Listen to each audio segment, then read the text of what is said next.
د متلونو کیسې له خپل وطنه ګل وطنه کتاب څخه د کتاب لیکوال عبدالنافع همت، ویاند او چمتو کوونکی سعید لودین. متل دی وایي له بېعقله مې زړه خوړین دی، اوښ چې زوړ سي ورون یې شین دی. وایي یو چا په ګنج کې د حیواناتو دلالي کوله.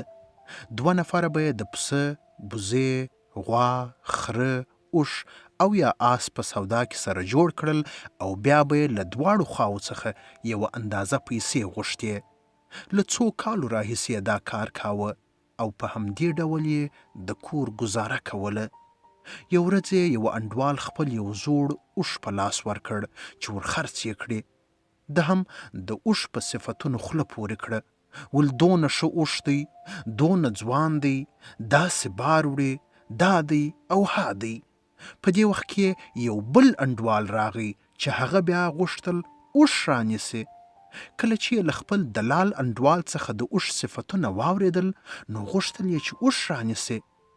څرنګه چې د اوښ خرڅونکی او رانیونکی دواړه د دلال انډوالان و نو نه پوهېدی چې د چا پلوي وکړي. د اوښ خاوند ډیر چالاکه او چالباز سړی و او اوښ رانیونکی بیا ډیر ساده سړی و. په منځ کې دلال حیران و چې څه وکړي. که یې د اوښ رانیونکي ته ویلي وای چې دا اوښ زوړ دی مه یې رانیسه نو د اوښ خاوند ځینې خوابدی کېدی، او که یې د اوښ زوړوالی پټولی نو هغه بل انډوال یې خفه کېدی. که څه هم د اوښ رانیونکی په اوښ نه پوهېدی چې ځوان دی که زوړ، خو دلال بیرېدی چې داسې نه وي وروسته یو څوک ورته ووایي او یا دی خپله پوه سي چې اوښ یې زوړ دی. په دې وخت کې دلال حیران و چې اوښ رانیونکی څنګه پوه کړي چې اوښ مه رانیسه. اخر یې دا کار انصاف وباله چې اوښ رانیونکی پوه کړي چې اوښ زوړ دی. هغه و چې په زړه کې یې داسې خبره جوړه کړه چې اوښ رانیونکی په کنایه او اشاره کې د اوښ په عیب پوه کړي. نو هغه و چې له ځانه سره د سندرې په ډول داسې وویل: له بېعقله مې زړه خوړین دی، اوښ چې زوړ سي ورون یې شین دی. یادونه: دا متل په کندهار کې ډیر ویل کیږي. کله چې یو څوک په اشاره یا نیمه خبره سر خلاص نه کړي او څوک نسي کولای چې د نورو په مخ کې سپینه خبره ورته وکړي نو خلک دا متل وایي.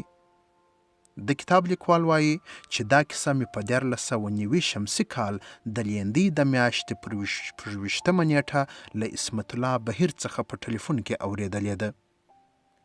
څه ښه یې ویلي دي: له بېعقله مې زړه خوړین دی، اوښ چې زوړ سي ورون یې شین دی.